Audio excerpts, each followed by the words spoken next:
OnEducation is sponsored by Participate, a community learning platform where the world learns together.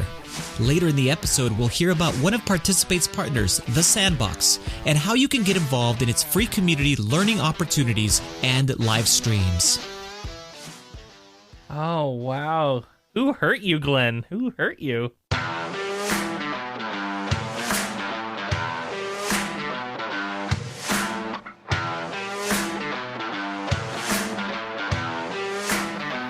Welcome to OnEducation, part of the On Podcast Media Network. My name is Mike Washburn. And I'm Glen Irvin. Friends, we have an awesome pod for you today. We will discuss the huge news about Nearpod, the landing of the Mars Rover, Glen's hot take on a certain Tik-Tok teacher, and our guests this week are educators and authors, Kristin and Joe Merrill. So tell me about you rage quitting FIFA, because you told me about it. You texted me. But I want to hear what actually happened, because I mean, first off, rage quitting isn't usually common, I assume, with soccer games. This one is, yeah. I think it might be common with FIFA. Okay, tell me what happened. Talk to me, Glenn. I think more than anything, I have spent an inordinate amount of time on FIFA. I don't want to discuss how many hours because it's been way too many. Oh, I can just go look it up. I know, that's what I'm saying. I don't want anyone to know. I'm going to go look it up. It's some insane amount of hours. And I was like, why am I doing this? And I'm I would say a below average player who wants to be an average player. Okay. And I'm just not that good. And I was like, Mike's mouth just dropped open, but don't say the number. Just the audience know, dude, that it's a really high number. It's a large number of hours. That is at least 3 times what I was expecting. So anyway, audience, it is a gigantic number, and Glenn has thought, I don't even know how much I actually like the game. That can't be a good thing. I find more moments where I'm angry than more moments that I'm happy. So I was like, why am I doing this? So I actually not only rage quit the game, but I uninstalled it. And cold turkey. And I'm not gonna. And I you know what else I did, Mike? Check out this. I got crazy. I went onto my YouTube. And I subscribe to all kinds of things, right? Just, video game stuff. Did you unsub to your FIFA I channels? unsubbed to everything that had to do with FIFA. I've even now, when the suggestions come up, because they know that I watch certain videos, I go, stop suggesting this to me. I put on everything. Wow. So, who hurt you, Glenn? Who hurt you?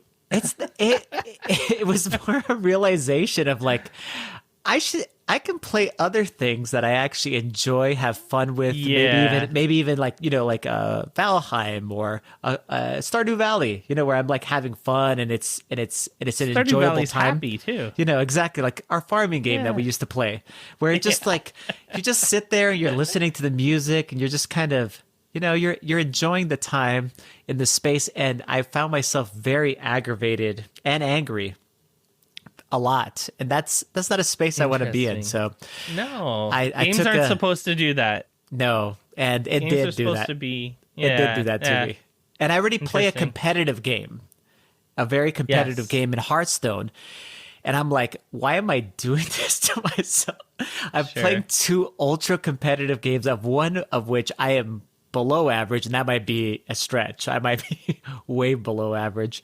And it's a game of skill, of joystick skill, So I'm playing against kids, probably some 7 or 8 year old kid who's just destroying me and wiping the floor with you. And then doing little celebrations and taunting me, his nickname is New Boner. Yeah. So I'm just like, what? What am I doing? So anyway, it's uninstalled, and I'm so done with it. You're moving on with your life. Yes. That's hilarious. I've been playing. I bought a game called Dyson Sphere Program. Oh, what is that one? People should look this game up, because it is the very cool combination of Satisfactory and Factorio. So it's like resource management and a management simulator, but it's also in space. So it's got you can actually like go to other planets and create factories on other planets as well, and then have like interconnected trade networks between the planets in the systems. It's pretty wild, and I'm into it. So that's what I've been playing. So don't play FIFA. Play Dyson Sphere program. Play Valheim. It's pretty cool too. Yeah. And that's our game update for the week. Hey, if you haven't slid into Audrey Thornborough's DMs, you should. She is giving out stickers like crazy, and mailing them off to folks. So go look up Audrey on the Twitters. She passed 1,000 followers this week. Oh, she's awesome. Or last week, I guess, and she's been helping us out. We're trying to thank our previous guests and stuff by giving them some stickers as well. So this has been a lot of fun to see.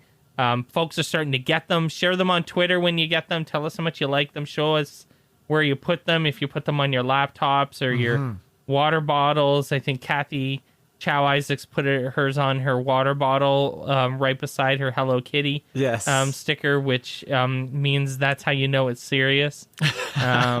So yeah, thank you everybody for sharing the stickers and keep sharing, because we love that. You have very strong opinions on this, and I'm just in it for the what is it, the Schadenfreude of it all.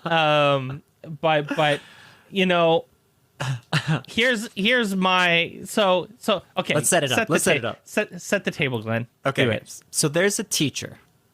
I guess he's a teacher. And his name is Samuel Sleeves. At least that's his name on social media. Who knows if that's his real name? It's at least his name on TikTok and Twitter. Yeah, and he has a series of videos, of which there was this one that was shared. Had a series of videos. Oh, that's a different part of the story. Yeah, okay. Yeah. So he had a series of videos, and anyway, there was this one specific video that was shared, and actually it was just someone just commented and said, "Why do this?" That's all their question was. Why share this kind of thing? There was a lot of commentary, and actually it was in the millions of views, this video, this specific one. And in the video, there's a little tag, a headline kind of thing that you can post over TikTok videos, obviously, or whatever kind of videos. And it says, Gen Z kids having no knowledge of significant historical figures and events. And actually, I went to his TikTok, Mike, and he had several of these with this headline. So he had recorded a series of these, and he had recorded a series of other things too from his classroom. There were so many levels of things that were wrong with it, but the part that really pissed me off was that he has these students in his class, and he's posting this, basically humiliating them. Their commentary, the kids' commentary, and he doesn't show their pictures, but he has their voices on there. And they're about, in this case, some World War II type of historical figures and events and so on and so forth. And I'm assuming he's a history or a social studies teacher of some sort. I'm not exactly sure. That's what they were discussing there. And the kids are throwing out all kinds of different things, talking about Helen Keller, and, they weren't aware of who that person was, and D-Day and so on and so forth, and several other things. There were historical events. Nazis were kind of thrown out there also. But anyway, it was a video intended to basically say that not only does this whole generation have no knowledge of significant historical figures and events, Generation Z, but specifically the kids in his class that he is in charge of to lift up. And, we were talking about those awesome, amazing actors and actresses that have played great teachers in our last episode. And this guy has the amazing, we all do, the amazing job. And we've had that opportunity of being able to teach kids in front of us. And what a blessing that is. That's not something that you should just take lightly. And I hate people that do that. And he not only did that, but he's also basically burning them, making fun of their lack, supposedly, of knowledge. Yeah. And I had several things about this. Number one, that's so messed up. You don't do that. And for a lot of reasons. But number one, you're in charge of these kids to lift them up and who they actually are. And of course, it can be associated back, Mike, who these kids specifically are, because they can figure out who this teacher is, where he teaches at, who the kids are in his class are not that hard to find out nowadays. Then you can figure out specifically who was talking in that video, who are the people, the kids that are saying certain things. And then you have him, and the worst part, the part that infuriated me the most, Mike, is he looks at the camera on his phone several times. Like looking at it, like they would say something, that was wrong or whatever. And he'd look at it like, oh, I can't believe they don't know that. Can you believe these kids? Kind of something like that. Yeah. And I'm like, that's disgusting. You got your 80.5 million views on that one video that I saw.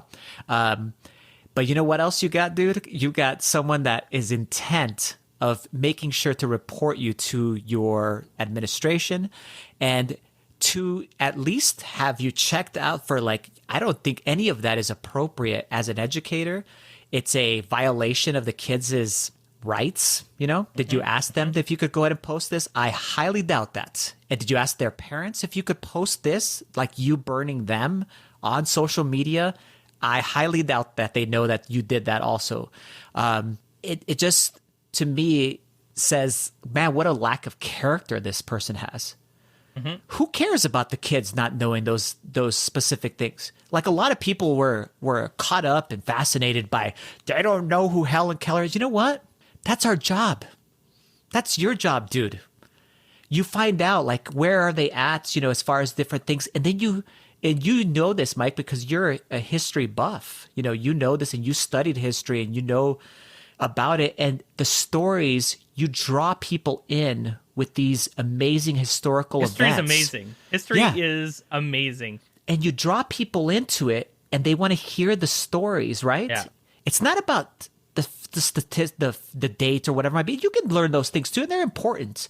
But it's more about those stories and understanding the relationship of why Helen Keller was important and continues to be important to this day, and what events, kind of how everything basically comes full circle, and how you can tie them all together and they leave that class and not only do they know who that person is, but they understand the significance of those things. And that is your job.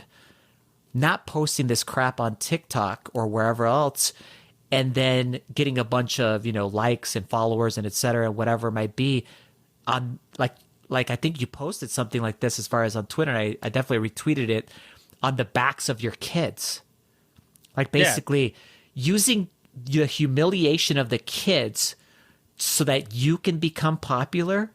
Oh man, dude. This jackass was clout chasing on Twitter or on TikTok, trying to become TikTok famous on the backs of students. Yeah. And I'm so happy that it backfired. Yes. On the TikTok videos, well, first off, let's be clear. The TikTok videos are gone. So if you want to go and look at them, they're not there anymore. You know what he did? He deleted them all. You know why he deleted them all? Because he knew what he was doing was wrong. Mm-hmm. And when he got called out on his BS, he deleted them all because he was scared of what? Of losing his job. Yeah. Which, he still might do anyways, because it's not like the videos are gone. They're on Twitter. And I was just tweeted by our friend Nick that I don't know who Taylor Lorenz is, but she's got a blue check mark and 220,000 followers. Yeah. And she retweeted one of his dumbass videos and put him on blast for it. So it's not like his trash is going anywhere. No. There's always out there. It's a classic lesson in digital citizenship. Something that he should, I could roll my eyes at you, dummy, for doing something so stupid. I call out, Mike, and I've done it on this show in past episodes, like another adult on some sort of behavior, whatever it might be. And if that's what you want to do, as far as on your TikTok, you want to call out other adults, then go ahead. I guess. I mean, it's, at least it's another adult. But the kids that you're in charge of and you're using it to make fun of them or say, how dumb they are, how they lack knowledge because they don't know a specific thing. Yeah. And in my commentary was this. When I was of a specific age for a long time, I was a freaking jerk in school. And if I knew a teacher, if I didn't respect the teacher, if I didn't respect you and you didn't earn my respect. Yeah. Not that you needed to, but I'm just saying I this is the type of student that I was. I would intentionally say and do things that were the wrong answers and whatever it might be, whether or not I knew the stuff, because that's the behavior of an adolescent, of a kid. Yeah. This is so whether or not they knew the things or not, we don't even know that. We do know though that he was sitting there recording a series of videos of these Gen Z kids having no knowledge of significant historical events. And what it did start to, and this is a super frustrating thing for all educators, is that you have people like this guy, and he posts this, and then guess what? All the backlash of non-educators was when they saw this, Mike. They're like, that's why public education is horrible. All teachers are terrible. The standards today are horrible. So they put the blame then on the whole entire system and all of us for the supposed lack of knowledge of these kids, which again, I don't even believe it that those kids did or didn't know. And if they did not know, what an amazing opportunity, Mike, to be able to say, hey, you know what? We got a place to start at. We're going to start at the beginning, and we're really going to draw you in, and I'm going to make sure that by the time you leave my class, whether or not whatever it might be, you will not only understand who these people are and the events that happened, but you'll feel passionate and drawn in to share that with someone else and go, did you know this? This actually happened. Yeah, you'll go home and you'll say, hey, Mom, Dad, let me tell you about Helen Keller. Yes. Instead of my teacher made fun of me today because I didn't know about Helen Keller.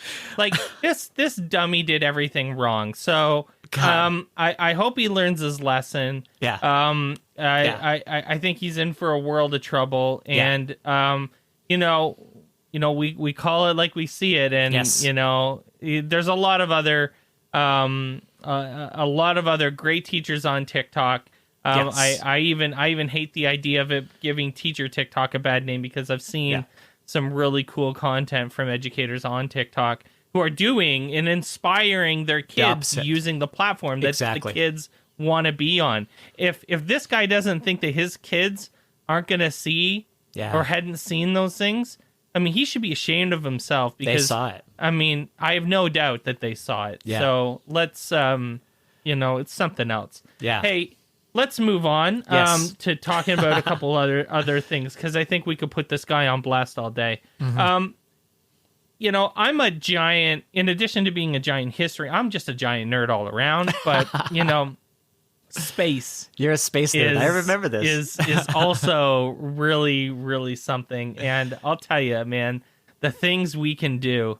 Mm. We flew to another planet with a car that has a drone on it, for the record. Crazy. And then we dropped it down using cables, just nice and softly on the ground. And then the thing that dropped it down just kind of flew away. and then in a couple weeks, friends, a little tiny helicopter is going to just float out of that drone, out of that car, and show you what it sees. And we did that on a planet 33 million miles away. Wow. The things we can do make my head explode. Yeah.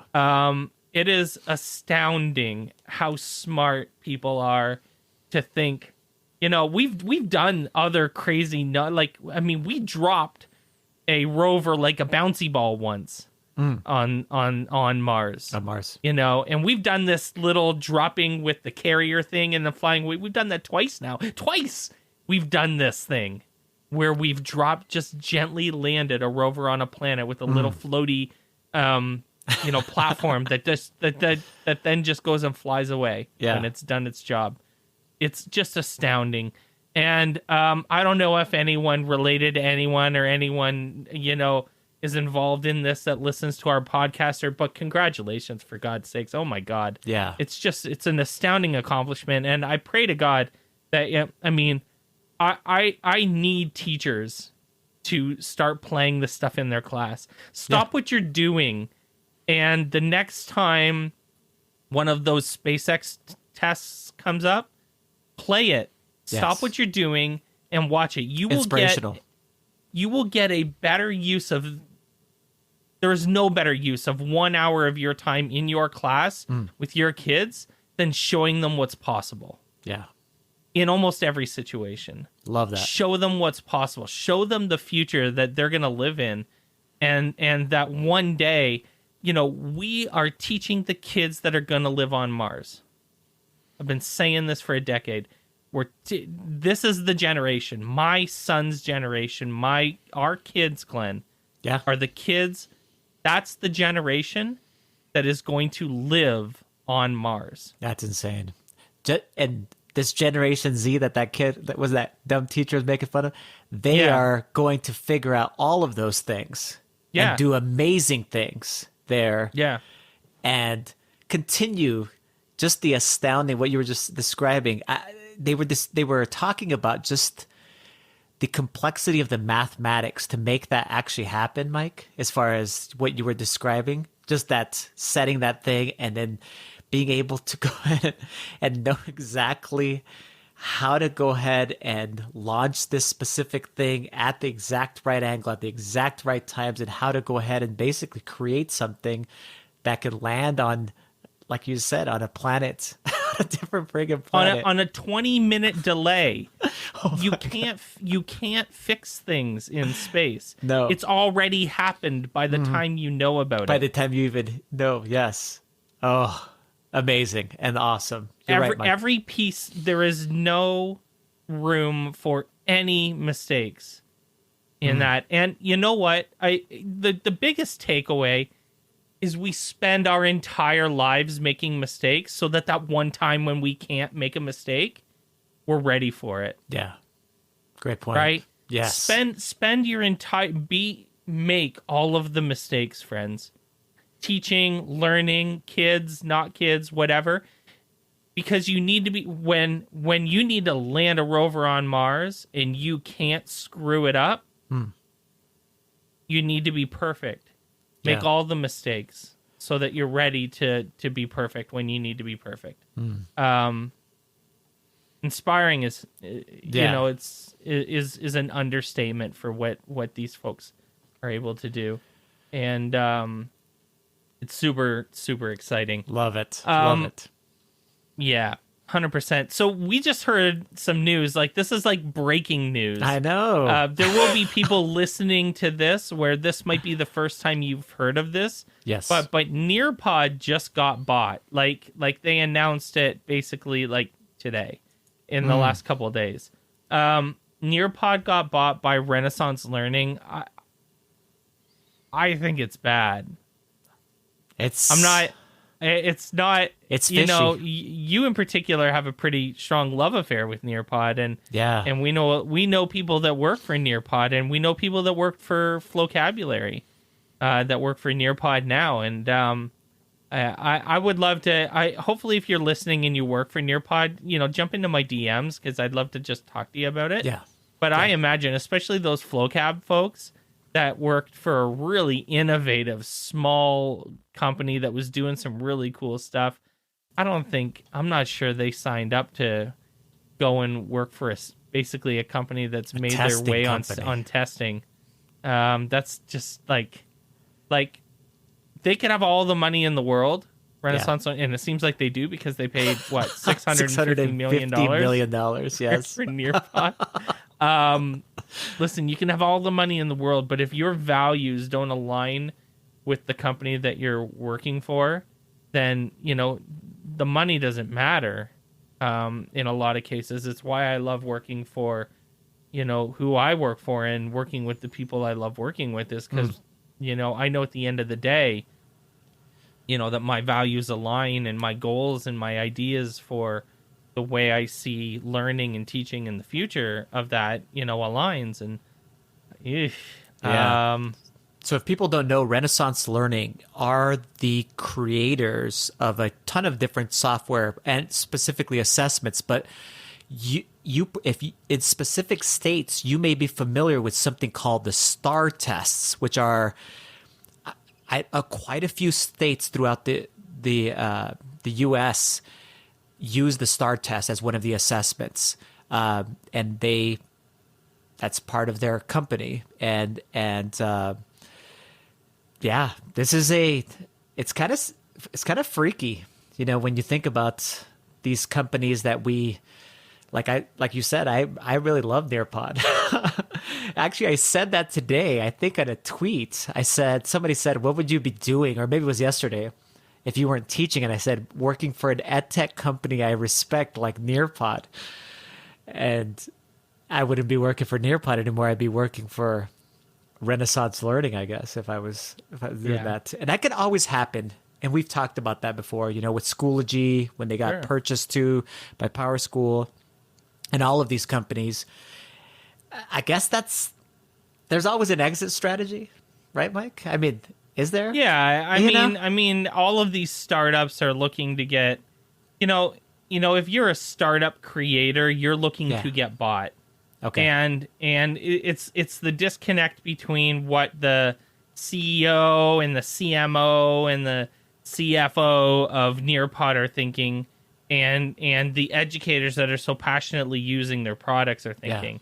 And those are not the same thing. It's not, you can be a Schoology ambassador and a Schoology, passionate Schoology teacher, who shared everything they loved about Schoology.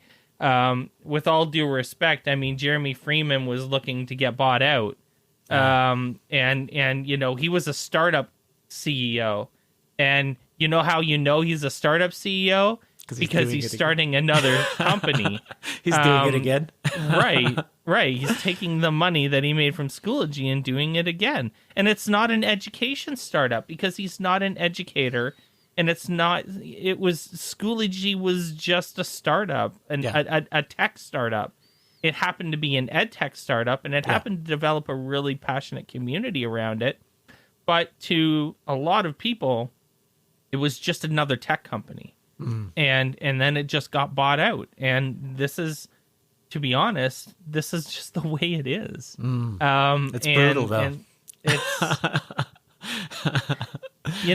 and then but it's different. Depends on who it is and who's buying. And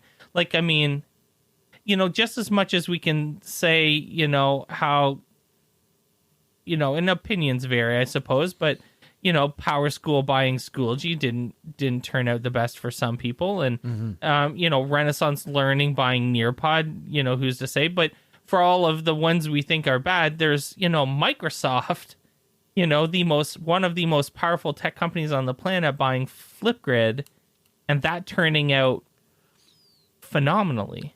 Fantastic. Yes. Right? That actually did. That is a good case. That's the best case scenario. You're right. Right. Is the FlipGrid scenario. Because some of us had a paid subscription to FlipGrid. I don't know if there's certain people that probably don't even remember this. But at the beginning, it wasn't free. FlipGrid there was a free, like a little, you could dabble in it. Yeah. And then there was a paid version of it. And several of us, we were like, this is such a great tool. I'm buying the paid version. I'm going to have my classroom set up, et cetera, whatever it might be. And then when Microsoft purchased it, obviously now people that are getting in, now they just see FlipGrid as this free product. But it wasn't that when it was at the beginning as far as the startup itself. It says here, Mike, that that Nearpod is used by 1.2 million teachers across the world, and it's used in 75% of U.S. public school districts. Whew, that's pretty good saturation there. I mean, as far as, and I don't blame you. I love the product, and I hope, when big companies end up purchasing something, it just all depends upon, the details, how they decide to go ahead and move forward, and what does that mean for the end user, for the customers, obviously for the educators and for their students. Could it turn out great? Yeah, it could. But this is a testing company, so we don't know anything. We'll see how it all turns out. As of today, the United States passed 500,000 deaths due to COVID. Canada, last week passed 21,000 deaths due to COVID. 500,000 is a big number. Yeah. It's a big number, no matter how you want to evaluate it. It's a lot of, you can debate the politics. Anyone who's listened to this podcast knows where Glen and I stand on the political side of this. So I would suggest that a lot of those deaths probably could have been avoided. Yes. Regardless of that, it does not bring them back. No. And there are a lot of families without parents, and there are a lot of kids without parents. There are a lot of parents without kids. A lot of schools and classes without teachers. And there are a lot of missing, Joe Biden, says it so eloquently when he says that there's a lot of empty seats at tables. And that's the truth, man. It's sad to think about. And I've been thinking a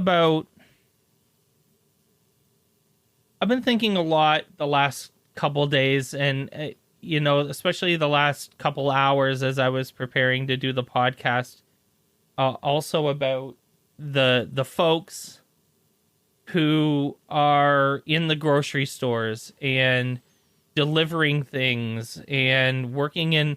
I have two guys coming into my house every day to work in my basement. They're, and it's scary for us a little bit. It's scary for them, but they need, if they don't keep working, they need to work. They don't feed their families, and I feel the pressure of that a little bit. Like, I could say I don't feel comfortable with you in my house anymore, and come back in May, when we think that this has died down a little bit. But what do they do between now and May? Oh, exactly. When they don't have anything, they don't have any work. And I've been thinking a lot about the people who are sacrificing so much all the time, constantly, and are probably just absolutely wiped with exhaustion and stress and the pressure of going to a job every day that they definitely do not feel safe doing, and doing it because they know that they're needed, required. And and then I heard a song. One of my favorite artists is a guy named Ben Rector. And I don't know why I had never heard this song until now, but the other day I heard it for the first time, and I was like, oh my God, this song was written in 2015, but all I could think about is these folks that are sacrificing everything. They're putting their families at risk to do a job that no one else wants to do. No. At a time when no one else wants to do it, and doing it because it's important, and they feel a sense of duty and honor even in stocking the grocery shelves. And I think that in light of 500,000 folks lost in the United States, 21,000 folks lost in Canada, that I think on behalf of our team, I wanted to say thank you to the folks that are, doing those things. Yes. And working hard to keep food on shelves and,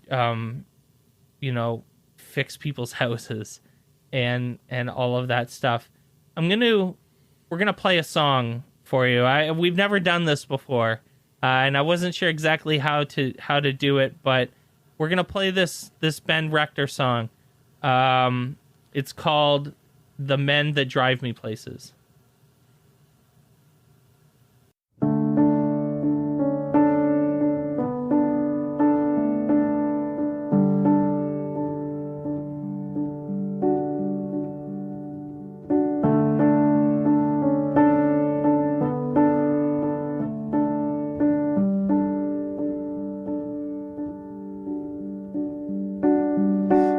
Drives a minivan to the cruise ships from Fort Lauderdale, and it's been that way since 1994. Does his business on a flip phone with the most obnoxious ringtones. I didn't ask, but I could tell he's from New York.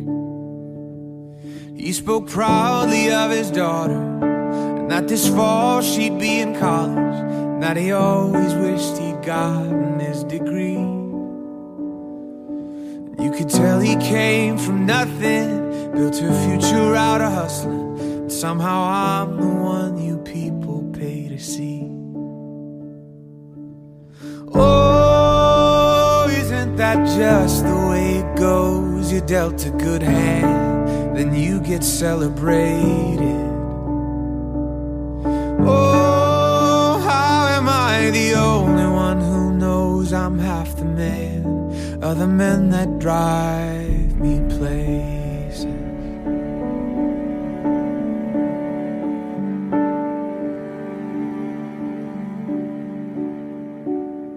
Then he showed up early, 15 minutes till 5:30, making sure that I'd be on my morning flight.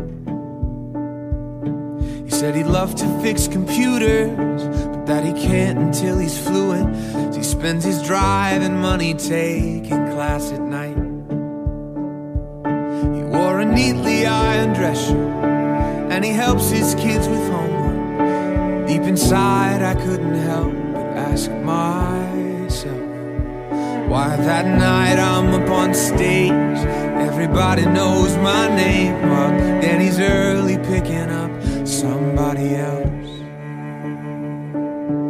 Oh, isn't that just the way it goes? You dealt a good hand and you get celebrated. Oh, how am I the only one who knows I'm half the man? Other men that drive me places.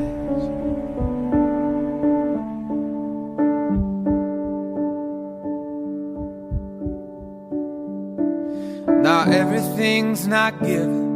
I work hard to make a living. I'll give credit where I think the credit's due. Maybe you got dealt a good hand, maybe you play it the best that you can, but I don't know how far you walk without those cards in Howard or Danny's working shoes.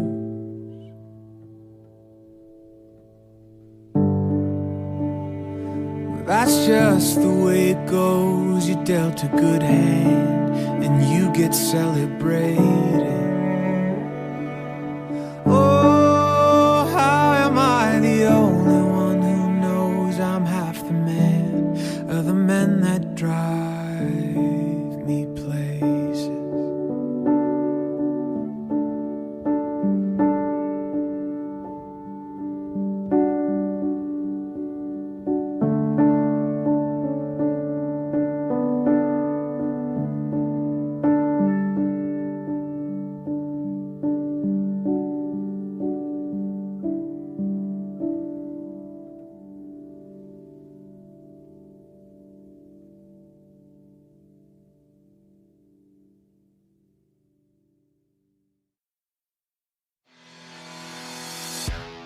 We're building this virtual community of educators who share an interest in game design and teaching new skills.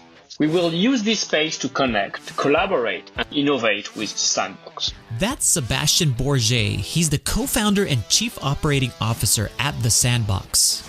This community is here to provide guidance, support, feedback, and suggestions on how to best use the Sandbox within the context of teaching and learning how to make video games. It allows also to connect experts and educators, bringing together existing creators and members of the Sandbox game platform community with professional educators.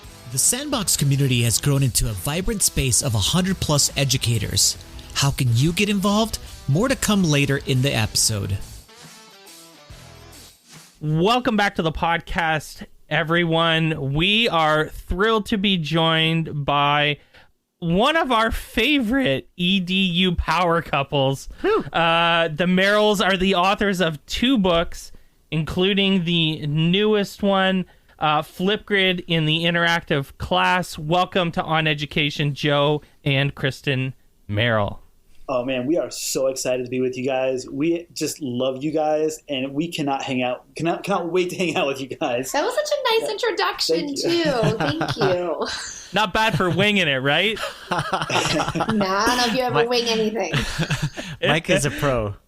So why don't you guys go ahead and introduce yourselves to the audience if they've never heard of you or met you before. Go ahead and tell us a little bit about yourselves. All right. Well, my name's Kristin. I am currently a 4th grade teacher. Actually, I've only ever taught 4th grade. I'm going into, I think, my 14th or 15th year teaching. And I have kind of dabbled in a little bit of everything. I've been, in a solitary room myself. I've co-taught. I've departmentalized. This year, I have an interesting, since the beginning of the year, I've been, I don't know what they call it, concurrent. I don't know what the terminology is. But I have had a classroom of synchronous students online and then students in person. And then as the kids start to come back, they come back into my in-person class. So it's kind of like that continuous, fluctual return. So I've had that. That's been my job this year. And I'm Joe. I'm a 1st grade teacher, but this year, like Kristin, I'm also a kindergarten teacher, apparently. We have the same situation. We have some students online, some in person. And as the students are comfortable enough to come back to school, then they come back into our classroom. Not the kindergartners. The kindergartners go back to kindergarten. But we've had to collapse that kindergarten unit because there was only a couple kids that were into that.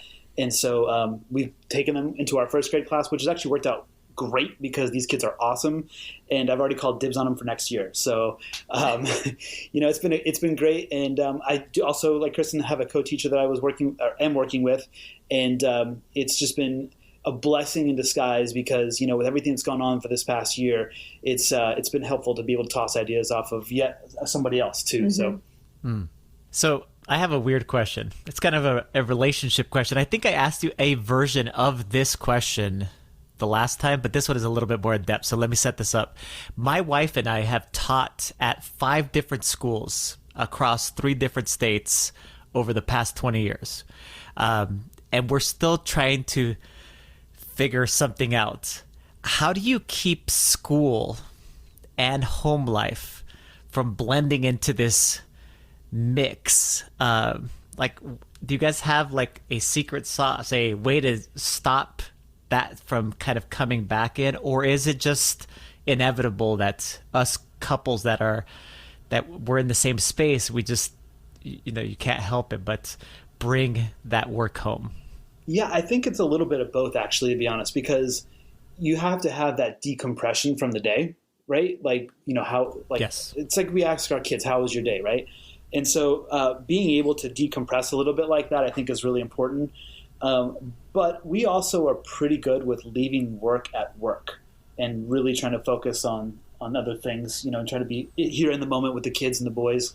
And that's really important to us because time is very valuable. Well, we have a unique structure. I'm trying to think, it's been like this for a while, at least for me and for you. We have a co-teacher at work. We have someone that we work really closely with. Yes. So I find that a lot of those ordinary, mundane, that could have been an email, or those kinds of conversations we tend to have with the person that we work with, that we work more closely with.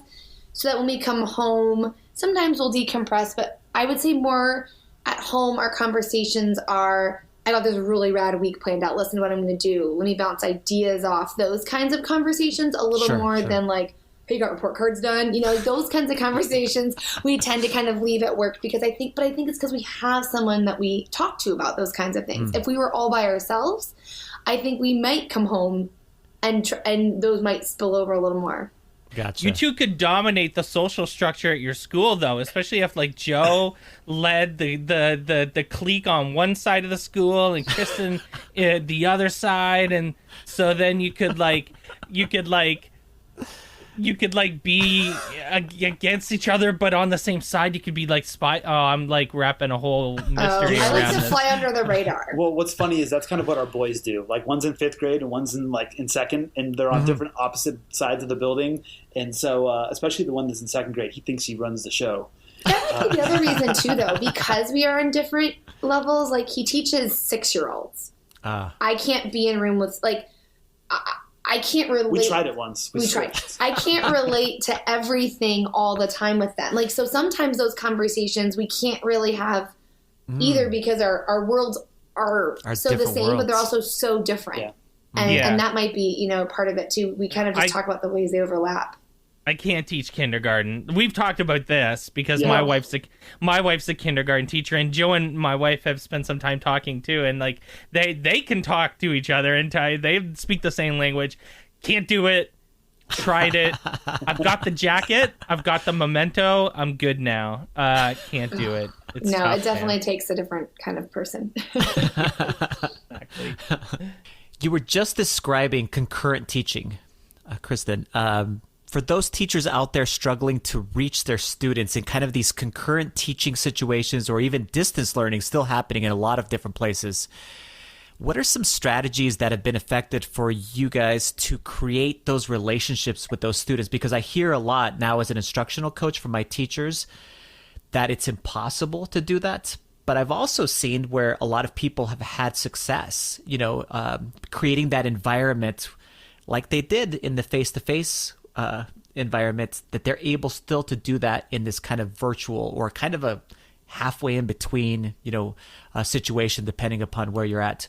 What are some of those strategies that you guys could share with our audience?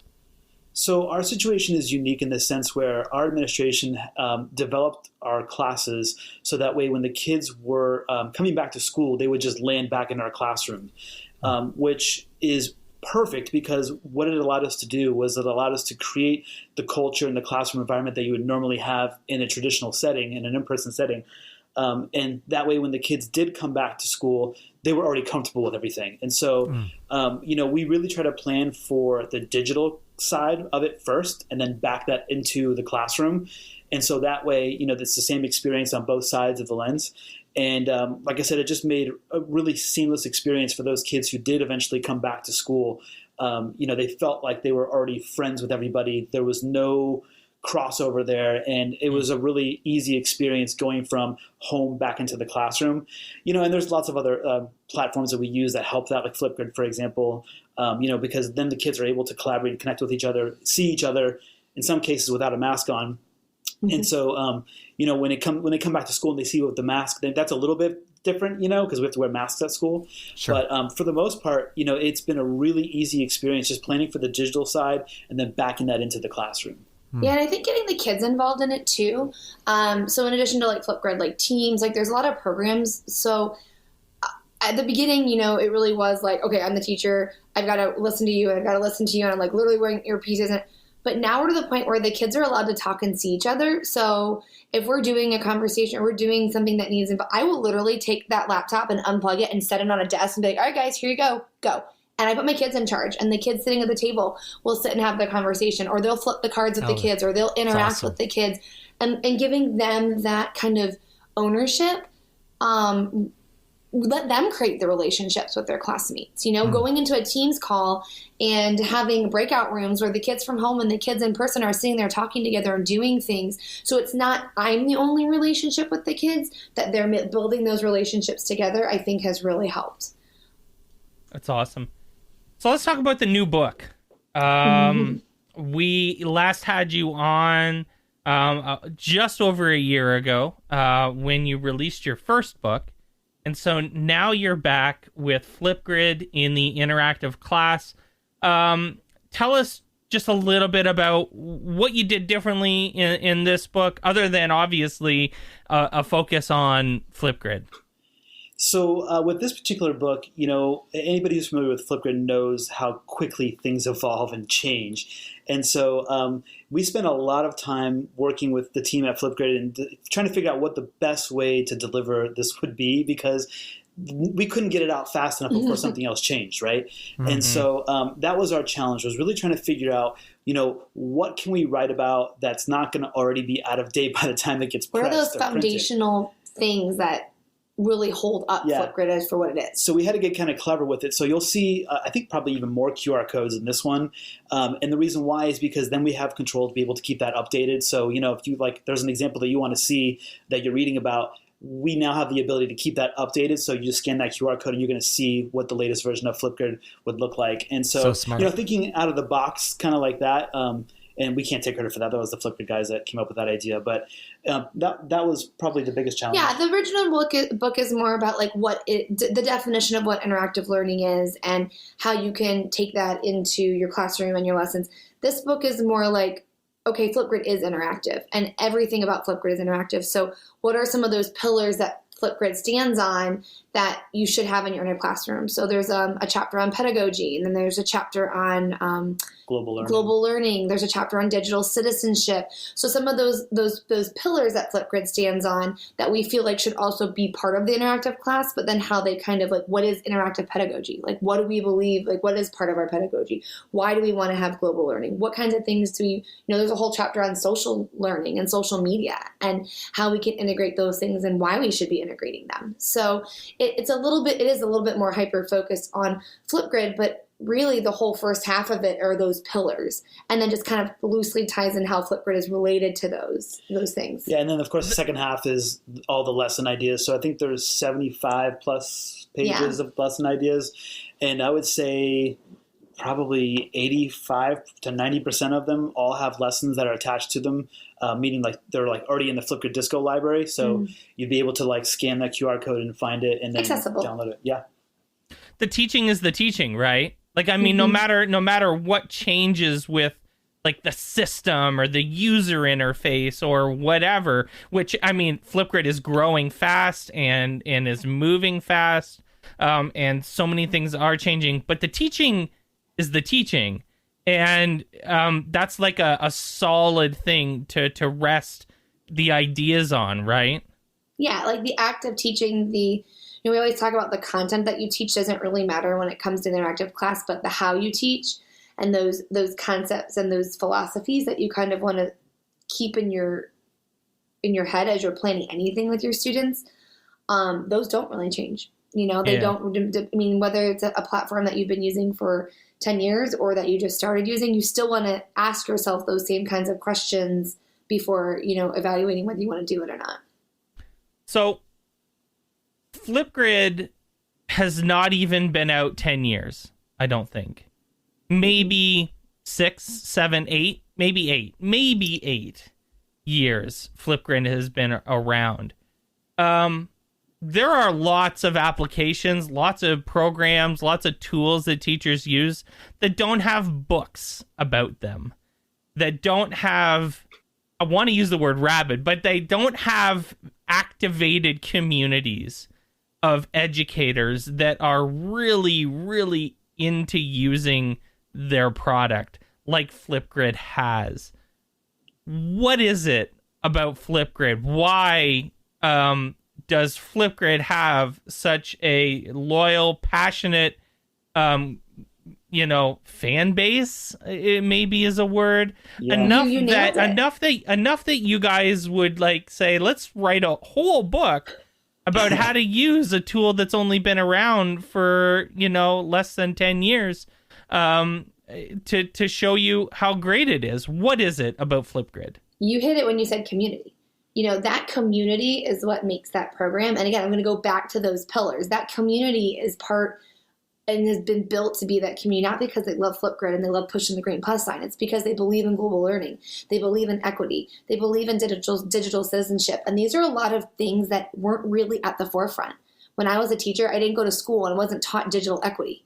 I wasn't taught how to be a global learner. And so it was like kind of those concepts that you would talk about at conferences or you would hear, but they were kind of always swept under the rug. And then this platform comes out and it, with maybe not even realizing that it embodied all of these things that people were like, oh my gosh, this was the thing I needed to teach that. No, this was the thing I needed to teach that. This is what I was looking to fix this. And it kind of just brought all of these different people from all of these different places together, not even meaning to, because it was fixing whatever that one thing was that they were missing. Yeah, and I think a lot of it too, it comes back to, they always used to use the term amplify, right? And like, just your typical, educator would, let's just say, tweet something about FlipGrid out there, and then they would retweet it, but like before you knew it, you'd have 60 people, like in a matter of a couple of minutes, that loved your tweet, right? And so I think it's just all a matter of like, this is, this really cool tool that's super easy to use, and any age can use it, from, pre-K up to like and it's free, the university, and it's free, right? And so, and they've done such a good job of making sure, like you said, it's equitable and accessible as well. Like I have a deaf student this year who loves using it, and it's not for the reasons that you probably would think. She loves using it because she can use the ASL stickers that are in there, and she can show people she can sign on them. That's and awesome. The kids in my class have taken a liking to learning sign language, and they're on a mission now to try to figure out if they can learn sign language. It's really cool because, and I don't know much about it, and I'm still learning more about it, but even the sign names that she gives them, which is really, really cool. They love that.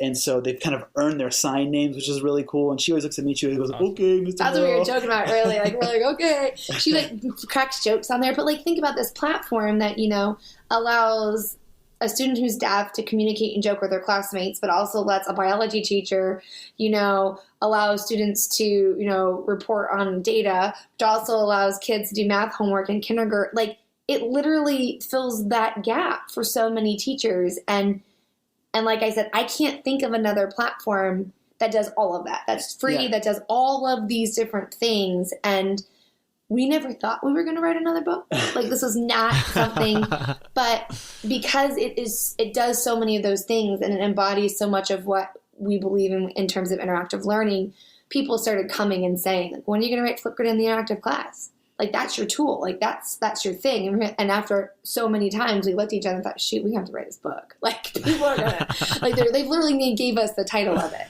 But I think the reason why it caught on as quickly as it did was because, and this goes back to the very beginning, with FlipGrid, is that you could limit the conversation as the educator to however short or long you wanted.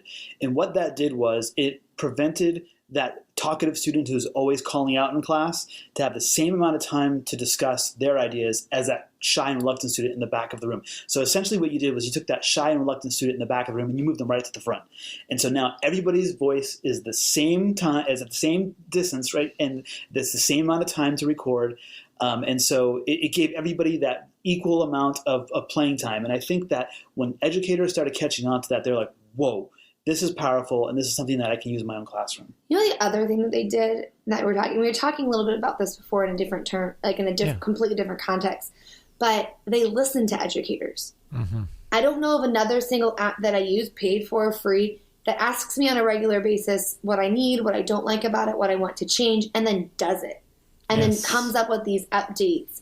Even if they don't like it. Even if they don't like it, because there have been updates and we're like, that listens to teachers. And so often I think teachers feel like they're not being listened to and that they're not being heard. And I think that too has something to do with it. The fact that they're trying to build, obviously the best for everyone. So you're not always making everyone happy, but that responsiveness, which is, again, part of that interactive framework, like, that relational, what do you need? Like just today, someone wrote something about, I wish this would happen. And whoop, they swooped in with like, here, tell us what you want. Like, add it. They have a whole section on their, website just to put in comments of what you'd like to see the platform become.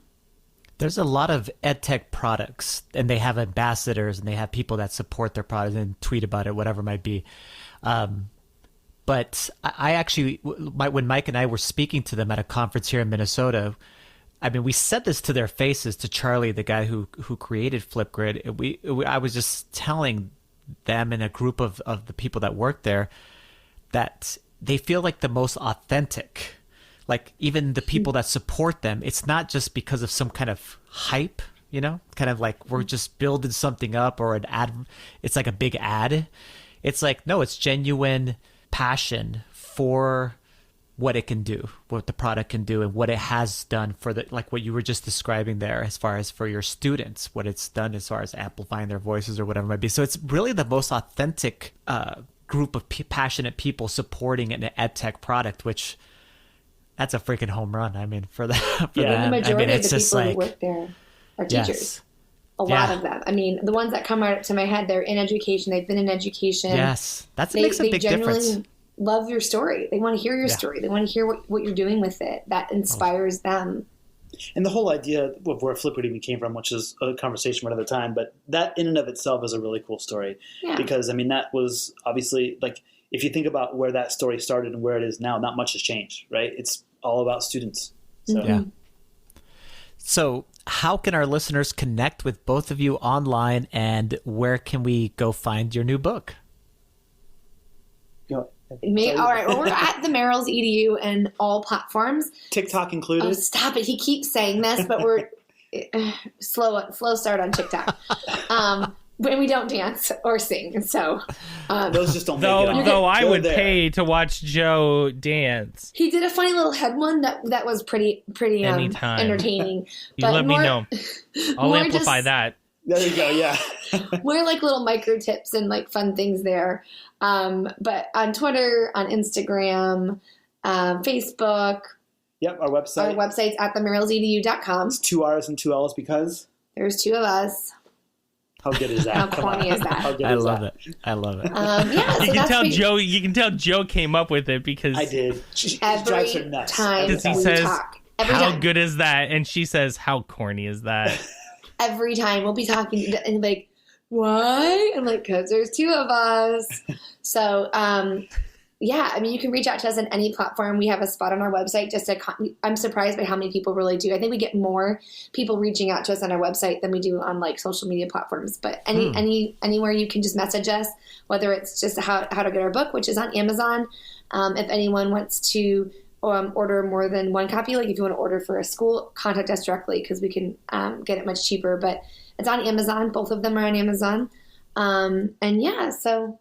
We'll put all those links in the show notes so that people have all of the ways to get in touch with you and to buy the book. Kristin and Joe Merrill, thank you so much for joining us on the podcast. Oh, thank you guys. Thank you so much. We love being with you guys. The Sandbox is creating a learning ecosystem where educators can learn in weekly streams, bring ideas into their classrooms, collaborate with other educators, and become Sandbox ambassadors. Our goal through the stream is to show the world how low the barrier can be to teaching and learning game making through our no-code and accessible platform.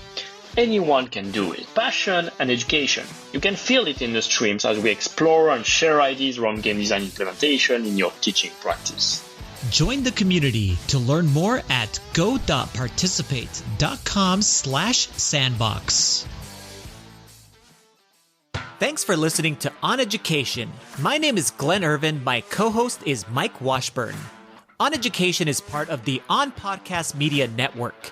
You can listen to this show and many others by great educators like Monica Burns, Mike Matera, Tisha Richmond, and many more by visiting onpodcastmedia.com. Want to get in touch with us? Check out our website, oneducationpodcast.com. You can tweet us at oneducationpod.